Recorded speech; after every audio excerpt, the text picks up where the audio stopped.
Fatos e versões. O que vai impactar na sua vida agora no Café com Política. No Café com Política de hoje, o nosso convidado é o deputado federal Igor Timo, do Podemos. Bom dia, deputado. Um prazer tê-lo de volta aqui. Bom dia, Thalita. Bom dia a vocês, ao Rodrigo. Bom dia. Ao Palhares, a todos os ouvintes da Rádio Super. Estamos aqui para tomar um cafezinho com política. É isso. Deputado, trouxemos hoje aqui no Super N a informação de que 4 novas barragens da Vale estão sob o alerta máximo para risco de rompimento. As barragens que já haviam sido noticiadas, mas que a Justiça agora acionou a mineradora.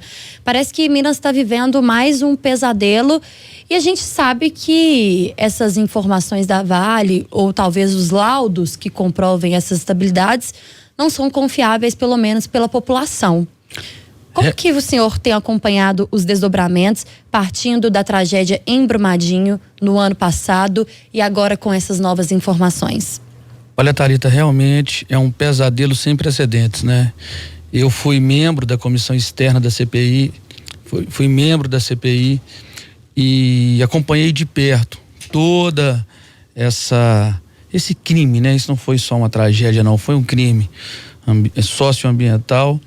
E com certeza absoluta, as informações não trazem transparência nenhuma. Como membro da CPI, subrelator, tive acesso a informações que nos surpreenderam em muito, com a falta de humanidade das pessoas que estavam ali à frente e que deveriam ter agido com uma postura completamente diferente da que agiram. Então, foi surpreendente perceber que a Vale, além de não ter seguido os índices de segurança que deveria ter sido atendidos, ainda foi muito negligente antes, durante e depois. Continua mantendo lá as famílias sem sequer receber as indenizações, essa história do Renova, desde Mariana, sem trazer nenhum tipo de alento para as famílias que foram atingidas há mais de 4 anos, e agora, mais de um ano depois, a mesma história.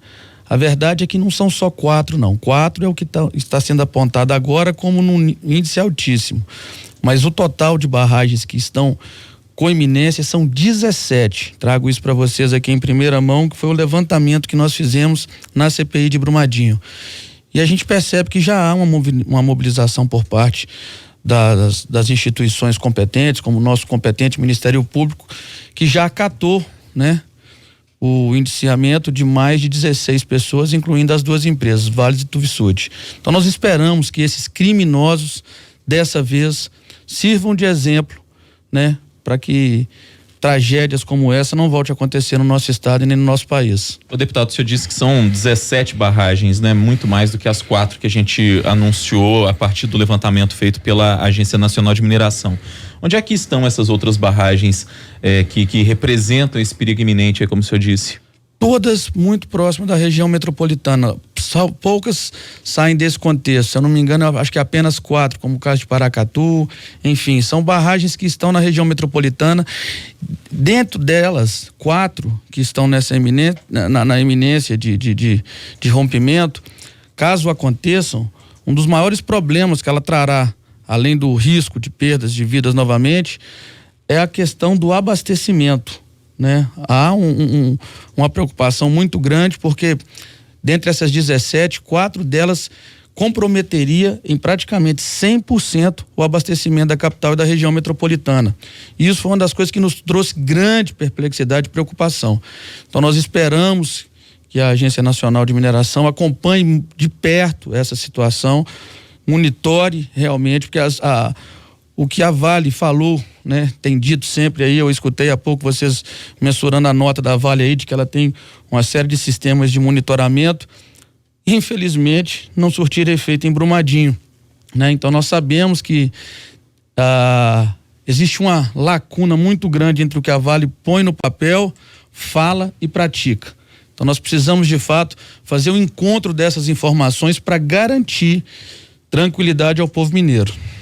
Mas quando seria isso, deputado? Porque a gente sabe que houve a CPI, também sabemos que os parlamentares, entrevistamos diversos parlamentares durante o período mais crítico da tragédia da Vale em Brumadinho, apesar de ainda terem corpos lá, né? A gente não pode nem afirmar que o período mais crítico passou. Mas para quando seriam essas decisões, essas ações? Porque essas barragens podem romper a qualquer momento. Sem sombra de dúvida, Thalita, a nossa preocupação é essa. Mas nós precisamos entender o papel de cada um dentro desse processo, né? Eu estou acompanhando esse processo desde o início. Inclusive, quando vi as primeiras imagens do rompimento da barragem, já estava em Brasília, já tinha tomado posse, vi as imagens de dentro da Câmara Federal e me dirigi imediatamente para Belo Horizonte. Estava aqui presente quando o presidente chegou aqui para receber as primeiras notícias. Depois acompanhei de perto, fui um dos idealizadores da ideia do memorial de Brumadinho para homenagear as vítimas, as famílias, os heróis que foram os bombeiros que trabalharam lá arduamente. E diga-se de passagem, esses heróis colocaram em risco até a própria vida para tentar trazer alento às famílias. Mas cada um tem um papel fundamental dentro desse processo. O nosso papel, né, diante da CPI, foi apurar os fatos de forma mais contundente possível. Então nós entramos mesmo para dentro desse processo, trouxemos informações importantíssimas para a Força Tarefa, né, que era composta também pelo Ministério Público. Então hoje nós temos, de fato, informações concretas de que houve negligência, imprudência, imperícia e foi um crime cometido. Então agora cabe à justiça, né, dar o seguimento nesse processo de responsabilidade e colocar esses assassinos na cadeia. Nós estamos conversando aqui no Café com Política com o deputado federal Igor Timo, que é do Podemos. Deputado, esse alerta feito ontem, trazido ontem com exclusividade pela reportagem aqui da Rádio Super e também do Jornal O Tempo, sobre essas 4 barragens da Vale, esse alerta ele teria sido feito pela Agência Nacional de Mineração, a ANM. E a ANM ela foi alvo, inclusive, de muitas críticas e questionamentos, porque ao longo dos anos foi sucateada, foi politizada, não tinha nem combustível para os carros de fiscalização rodarem no estado, e foi uma notícia que foi amplamente divulgada, inclusive por nós aqui na Rádio Super. Mudou um pouco essa realidade após a tragédia, o crime cometido pela Vale em Brumadinho? O senhor que está lá em Brasília, que portanto está mais perto do Poder Central? Eu tenho visitado a agência, fui lá algumas vezes e conversei, né, com quem está à frente hoje da instituição. Eles deixaram muito claro para mim que muito ainda há que se fazer. Então há sim um movimento para que a agência consiga, né, ter a condição adequada para desenvolver o trabalho, mas ainda muito aquém da demanda que nós temos, né? Isso é um processo que há décadas vem acontecendo no nosso estado e não houve sequer a preocupação. Eu costumo analisar, Rodrigo, que para nós aqui de Minas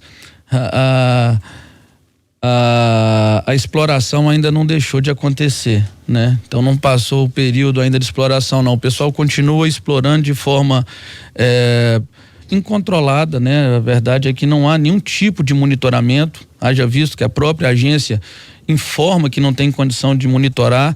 Então é muito preocupante a situação de sabermos que um estado que carrega o nome de Minas e, portanto, tem dentro da sua estrutura uma área de atuação extremamente importante, inclusive para a nossa economia, para a subsistência de várias famílias, ter essa frente de trabalho sem nenhum tipo de controle. Isso é muito preocupante. Eu tenho discutido muito isso em Brasília. A gente está buscando, de todas as formas, conseguir com que a agência tenha a condição de desenvolver um trabalho à altura, né, da responsabilidade que ela tem nas mãos. Deputado, vamos falar um pouquinho de política partidária agora. Nesta semana, o nosso âncora do Alerta Super, o Ricardo Sapia, conversou com o ministro da Justiça e Segurança Pública, Sérgio Moro.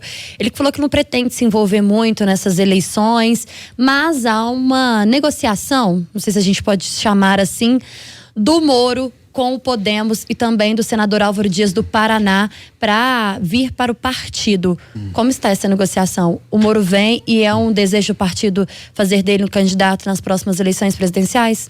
Esse é um assunto muito delicado, né, Thalita? Eu, inclusive, não estou autorizado a abordar esse assunto com profundidade. O que a gente sabe de fato é que o Moro, né, sem sombra de dúvidas, seria uma aquisição importantíssima para qualquer partido no país, né? Então, o que a gente entende de fato é que a chegada do Sérgio Moro contribuiria muito com o Podemos, até porque o Podemos tem nas suas principais bandeiras o combate à corrupção, o que vai ao encontro dos interesses do nosso ministro. E eu tenho certeza absoluta que há espaço sim para o Moro no partido e que ele daria uma grande contribuição. E nós, obviamente, estaríamos ajudando ainda mais a acabar com esse mal que assola, né, o país durante tantos anos, que é a corrupção. Em Belo Horizonte, deputado, como é que fica a postura do partido? Hoje, o vereador Pedro Bueno do Podemos, a gente até entrevistou ele aqui recentemente no Café com Política, é oposição, e uma oposição ferrenha ao prefeito Alexandre Calil. Como é que fica o partido aqui na capital? Olha, a tendência natural é que nós tenhamos candidatura própria na capital, né? Na última reunião que eu estive em Brasília com a cúpula do partido, com a nossa presidente Renata Abreu, com o nosso líder no Senado, o senador Álvaro Dias, foi definido que nós teríamos candidatura própria na capital. Meu nome é um nome que tem sido ventilado para ocupar essa frente.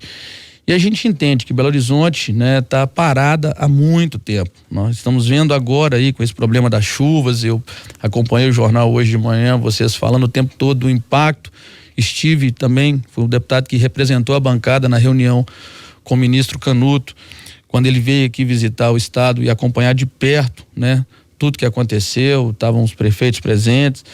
E o que a gente percebe é que há uma falta de políticas públicas voltada para essa questão da infraestrutura da capital, né? Isso não está acontecendo agora, não é a primeira vez, e sem sombra de dúvida, se não houver uma mudança na postura, no comprometimento com a solução, não será a última. Então nós entendemos que chegou sim o momento de dar a nossa contribuição, e eu pretendo colocar o nome à disposição para poder continuar desenvolvendo um bom trabalho e retribuir tudo que Belo Horizonte fez por mim, né? Eu moro aqui na capital há 25 anos, cheguei aqui aos 12 anos de idade em busca de formação acadêmica. Aqui consegui me tornar um dos maiores geradores de emprego do estado de Minas Gerais, fomos premiados pela Caixa Econômica Federal por ser um dos maiores contribuintes do FGTS. Então chegou a hora de eu retribuir para Belo Horizonte tudo que ela me proporcionou. Hora do bate-pronto. No Café com Política, hora do bate-pronto. São perguntas objetivas e respostas igualmente objetivas. Combinado, deputado? Combinado, Rodrigo. Para começar, Podemos nas eleições de 2020. Será um dos partidos com maior protagonismo na eleição estadual. Teremos candidatura em todas as cidades de grande porte do estado e em mais de 50% dele. Antecipação de emendas para o combate às chuvas. Foi um trabalho que nós fizemos junto, como disse anteriormente, recebi o ministro aqui e dentro dos assuntos abordados foi fundamental essa nossa colocação, foi uma proposta da bancada mineira inclusive, para poder prestigiar o estado, né, num momento tão difícil.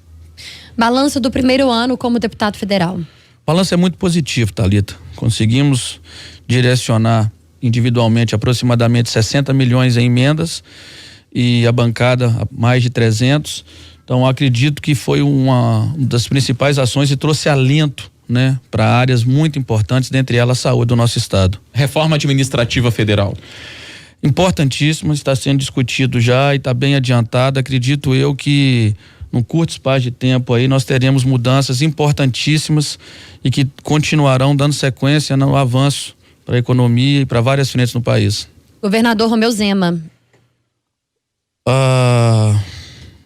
Erros e acertos na sua gestão. Esse último, acredito eu que com certeza foi um dos erros mais contundentes, né? E precisamos a tempo corrigi-lo, porque o impacto não foi só no estado de Minas, foi no país inteiro. Presidente Jair Bolsonaro. Um homem sério, comprometido, que tem feito o máximo pelo país, né? Apesar também de ter alguns equívocos, principalmente em entrevistas, mas uma pessoa do bem e que está comprometido com o país. Deputado federal Igor Timo do Podemos, nosso convidado de hoje aqui no Café com Política. Obrigado pela visita, prazer recebê-lo, deputado. Muito obrigado, Rodrigo, muito obrigado, Thalita, uma satisfação imensa, estarei sempre à disposição de vocês, contem comigo, tá certo? Um grande abraço para todos, em especial para os nossos ouvintes aí.